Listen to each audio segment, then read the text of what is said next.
Praise the lord. ప్రభు అయిన యేసుక్రీస్తు నామములో మీ అందరికీ మా హోసనా మినిస్ట్రీస్ తరపున హృదయపూర్వకమైన వందనాలు తెలియపరుస్తున్నాను. ప్రభు మిమ్మల్ని ఆశీర్వదించి దీవించునుగాక. ప్రియులరా, ఒక మాట, యేసుక్రీస్తును గూర్చి 1000 సంవత్సరాల క్రితమే ప్రవక్త అయిన యెషయా ప్రవచిస్తూ ఆయన వ్రాసిన మాటలు ఆశ్చర్యం కలిగిస్తాయండి. 1000 సంవత్సరాల క్రితమే యేసుక్రీస్తును గూర్చి ఆయన ప్రవచిస్తూ రాసిన ఆ మాటలు యెషయా గ్రంథం 53వ అధ్యాయం 7వ వాక్యాన్ని నేను చదువుతున్నాను, జాగ్రత్తగా వినండి. బొచ్చు కత్తిరించువాని ఎదుట గొర్రెయు మౌనముగా ఉండునట్లు అతడు నోరు తెరవలేదు. ఈ మాట చూడండి. బొచ్చు కత్తిరించువాని ఎదుట గొర్రెపిల్ల మౌనముగా ఉన్నట్లు. ప్రియులారా చూడండి, బొచ్చు కత్తిరించువాని ఎదుట గొర్రెపిల్ల ఎందుకు మౌనంగా ఉంటుంది? గొర్రె స్వభావం అది. గొర్రెకు బొచ్చు ఎందుకు అనుగ్రహింపబడింది? ఒకటి, దేహ సంరక్షణ కొరకు, చలికి తట్టుకోవడానికి కానివ్వండి, తన శరీరం కాపాడబడుటకు కానివ్వండి, గొర్రెకు బొచ్చు అనుగ్రహింపబడింది. ఆ బొచ్చుని కత్తిరిస్తున్నప్పుడు న్యాయపరమైనటువంటి పోరాటం ఏమి ఆ గొర్రె చేయదండి. నా దేహానికి సంరక్షణగా ఉన్న ఈ బొచ్చు కత్తిరించేస్తే మరి నేను ఇబ్బంది పడాలి కదా, బాధపడాలి కదా, నాకంటూ కొన్ని హక్కులు ఉన్నాయి కదా అని గొర్రె ఏమి పోరాటం చేయదు. అలాగే యేసుక్రీస్తు కూడా తండ్రి వద్ద నుంచి వచ్చిన దైవకుమారుడు అయినప్పటికీ కూడా ఆయనను చిత్రవదన చేసి ఆయనను హింసిస్తూ ఉన్నప్పుడు ఆయన నోరైన మెదపలేదట. నాకు బాగా అందులో నచ్చిన మాట ఏంటంటే, ఆయన మౌనముగా ఉన్నాడట. వాళ్ళు ఏం చేస్తున్నారు వాళ్ళకే తెలియట్లేదు. మీరు ఈ వాక్యంలోనే చదువుతారండి. 7వ వాక్య ప్రారంభంలో, అతడు దౌర్జన్యము నందెను, బాధింపబడినను అతడు నోరు తెరవలేదు. చూడండి, దౌర్జన్యం చేస్తారట. అంటే ఆ దౌర్జన్యము అంటే వాళ్ళకి ఒక క్రమము, పద్ధతి, నియమము అలాంటివి ఏమి ఉండవండి. వాళ్ళు నోటుకొచ్చింది మాట్లాడుతారు, వాళ్ళు చేయాలనుకున్నది చేస్తారు. దౌర్జన్యం. ఎవరు అడుగుతారేంటి? ఏ యెరూషలేము పురవీధులలో అద్భుతాలు చేశాడో ఆ అద్భుతాలు చేసిన మహనీయుని ఎదుట నిలబడి ఆయనను హేళన చేస్తున్నారండి. సర్వసాధారణంగా మనం మాట్లాడుకుంటుంటాము, మానవత్వం కలిగి ప్రవర్తించాలి అంటుంటాం మనం. నిజమే, మానవత్వం ఉన్న మనిషి అలా చేయడు. ఎందుకంటే ఆయన స్థానం ఏంటి, ఆయన స్థితి ఏంటి? అదే యెరూషలేము పురవీధులలో ఆయన ఎన్ని సుబోధలు చేశాడు, ఎంత అద్భుతాలు చేశాడు, ఎందరికీ ఆయన జీవాన్ని ప్రసాదించాడు తెలిసిన సంగతే. అరే, ఇంతటి గొప్ప వ్యక్తిని, ఇంతటి మహనీయుని మనం ఇలా మాట్లాడవచ్చా, ఇలా చేయవచ్చా? వాళ్ళకి ఆ ఇంకిత జ్ఞానం లేదండి, కోల్పోయారు. దౌర్జన్యం. అధికారం మా చేతిలో ఉంది, అధికారులు మా చేతిలో ఉన్నారు, మేము ఏం చేస్తున్నా అది చెల్లుబడవుతుంది అన్నంత అహంకారం ఆయన ముఖం మీద ఉమ్మి వేశారంటండి. ఆయనకు ముసుగు వేసి పిడిగుద్దులు గుద్దారట, ప్రవచించమని హేళన చేశారట. 5వ వాక్యంలో చదువుతామండి. మన అతిక్రమములను బట్టి అతడు గాయపరచబడిను, మన దోషములను బట్టి నలగొట్టబడిను. పిల్లల మాటలు ఎంత ఘాటుగా ఉన్నాయి చూడండి. మన సమాధానార్థమైన శిక్ష అతని మీద పడెను, అతడు పొందిన దెబ్బల చేత మనకు స్వస్థత కలుగుచున్నది. ప్రియ సహోదరులారా, నరకగొట్టబడ్డాడట. ఈ మాట మామూలుగా మనం చదువుకుంటే కాదు, కానీ కొంచెం ఆలోచిస్తే నలగగొట్టబడడం అంటే ఏంటి? ఏదో మాటలతో దూషించడం, నిందించడం, బాధించడం మాత్రమే కాదు, ఆయన శరీరాన్ని నలగగొట్టారటండి. 10,000లో అతి కాంక్షణీయుడు, స్వరూప దర్శనము కలిగిన, ముఖ కవళికలు కలిగిన దైవ కుమారుడు నలగగొట్టబడ్డాడట. ప్రియులారా, ఆయన సర్వము చేయగలిగిన సర్వాధికారి అయి ఉండి కూడా మౌనంగా ఉన్నాడు. ఈ వాక్యంలో నేను మీతో చెప్పాలనుకున్న మాట ఏంటంటే, ఎందుకు మౌనంగా ఉన్నాడు ఆయన? మౌనంగా ఉండవలసిన పరిస్థితులు ఎందుకు వచ్చాయి? వాస్తవంగా ఆయన దోషి అయితే కదా మౌనంగా ఉండాలి. ఆయన ఏ దోషం చేసి మౌనంగా ఉన్నాడు? మీకు 9వ వాక్యంలో ఉన్న మాటలు నేను చదివి వినిపిస్తానంది. అతడు అన్యాయమేదియూ చేయలేదు, అతని నోట ఏ కపటమును లేదు. మరి ఏ అన్యాయము చేయలేదు, ఏ కపటమైన మాట మాట్లాడలేదు, మరి ఏమీ చేయకుండా మౌనంగా ఉండవలసిన అవసరమేముంది? వాస్తవంగా ఎవరు మౌనంగా ఉంటారు? దోషి మౌనంగా ఉంటాడు. ఎందుకంటే పాపం చేశాడు గనుక, దోషం అతని మీద ఉన్నది గనుక అతడు మాట్లాడలేడు, మౌనంగా ఉంటాడు. మరి ప్రభు అయిన యేసుక్రీస్తు ఎందుకు మౌనంగా ఉన్నట్లు?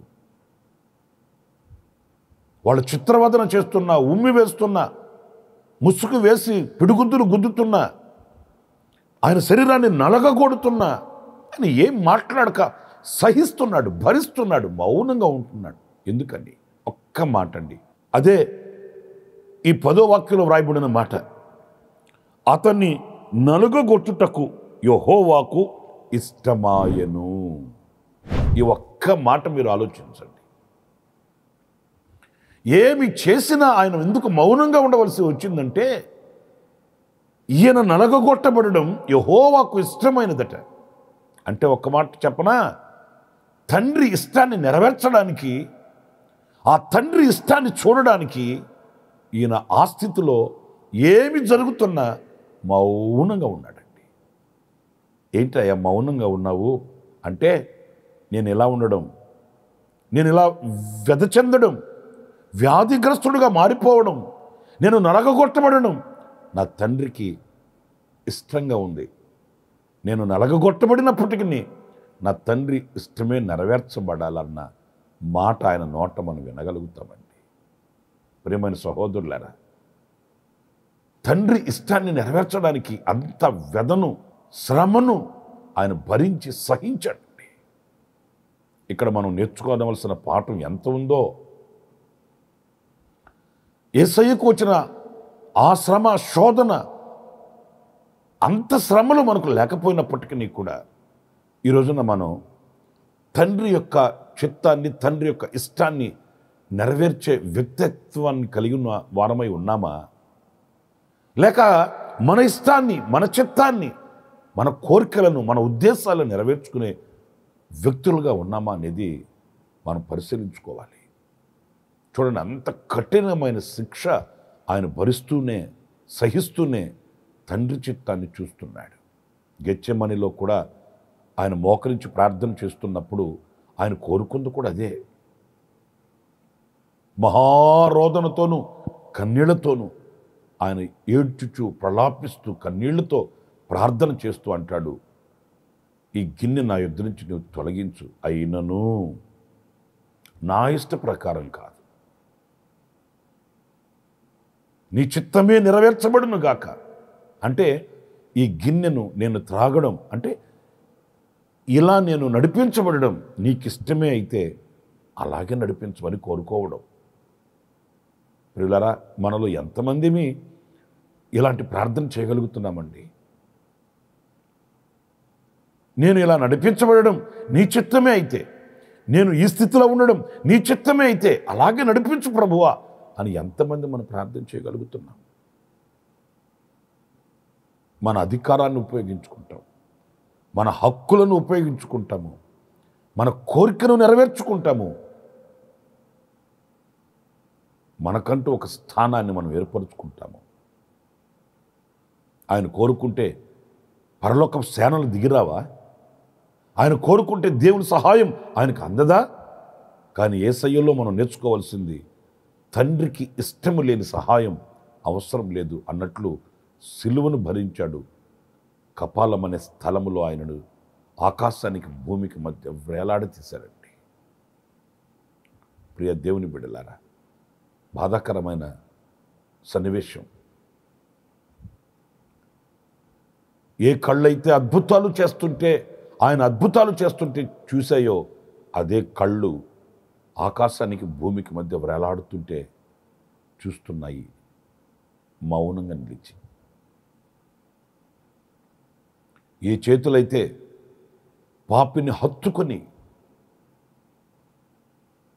పరిశుద్ధినిగా మార్చి కౌగిటి చేర్చుకున్నాయో ఆ చేతులలో మేకులు దిగగొడుతుంటే అలా చూస్తూ ఊరకుండిపోయాయి. ఏ యెరూషలేము పురవీధులలో ఆయన కాలినడకన ఆయా ప్రాంతాలకి తిరిగి పరలోకమును గూర్చినటువంటి సమాచారాన్ని అందించాడో అదే పాదాలు రక్తసిక్తమై రక్తపు అడుగులు వేస్తూ కపాలమున స్థలానికి సిలువను మోసుకుంటూ వెళ్ళాయి. ఆ పాదాలలో మేకులు దిగగొట్టబడ్డాయి. పవిత్రమైన పరిశుద్ధమైన రక్తం కార్చబడింది. ఆయన సిలువలో సమాప్తమైనదని చెప్పి కన్ను మూసి తల వంచి తన ఆత్మను తండ్రికి అప్పగించుకున్నాడు. అంతము వరకు కూడా ఆ తండ్రి ఇష్టాన్ని నెరవేర్చిన అనుభవాన్ని యేసుక్రీస్తులో మనం చూస్తామండి. ఆఖరి క్షణాన ఆయన కేక వేశాడట. ఆయన శక్తిని అంతటిని కూడబెట్టుకొని ఒక కేక. అప్పటికే ఆయన చెమట బిందువులు రక్తసక్తమై నేలను పడ్డాయి. గెత్సెమనిలో కొరడా దెబ్బలు ఆయన శరీరాన్ని రక్తపు ముద్దగా చేసేసాయి. రక్త కన్నీళ్లు కార్చాడు. ఆఖరులో అంత బిగ్గరగా ఆయన కేక వేయడానికి శక్తి ఎక్కడిది? ఇక ఆఖరి కేక సమాప్తమైనది. ఆఖరి కేక వేసే అంతవరకు తండ్రి ఇష్టాన్ని నెరవేర్చుకుంటూ వెళ్ళాడు మన ప్రభు అయిన యేసుక్రీస్తు. ఈ వాక్యాన్ని బట్టి నేను ఒకటి చెప్పగలను, మనం కూడా అలాగే ప్రార్థన చేసుకోవాలండి. నా ఆఖరి క్షణము వరకు నేను నీ ఇష్టాన్ని నేను నెరవేర్చాలి ప్రభువా, నీ చిత్తాన్ని నేను మోయాలి నాయన అనే ఒక సమర్పణతో మనం ప్రార్థన చేసుకునవలసిన అవసరం ఎంతైనా కూడా ఉందండి. ఆయన నడిచిన మార్గాన్ని వీక్షించి ఆయన చేసిన బలియాగాన్ని తలంచి ఆయన వెళ్ళిన మార్గాన మనం కూడా వెళ్ళ తీర్మానం చేసుకుందామా? తలలు వంచండి, చిన్న ప్రార్థన చేసుకుందాం. ఆశ్చర్యకరుడు అయిన తండ్రి, జీవాధిపతి, మీకు వందనాలు నాయనా. నీవు మహోన్నతుడువు, మహోపకారివి. నీ సిలువ త్యాగాన్ని మేము తలంచుకొని మీకు ఎన్ని స్తుతులు చెల్లించినా మీ రుణం తీర్చుకోలేం ప్రభువా. మా కొరకు గాయపరచబడ్డావు, మా కొరకు దెబ్బలు తిన్నావు, భరించి వహించి సహించి రక్తసక్తమై రక్తాన్ని కార్చి మమ్మల్ని విమోచించడానికి నీ ప్రాణమే అర్పించవయ్యా ప్రభువా. తండ్రి ఇష్టాన్ని, తండ్రి చిత్తాన్ని నెరవేర్చడానికి ఎక్కడ కూడా మీరు వెనకంజ వేసిన వాడు కాదు. మాకు మాదిరిగా మీరు వెళ్ళారు ప్రభువా. మిమ్మల్ని చూసి మేము నడవడానికి,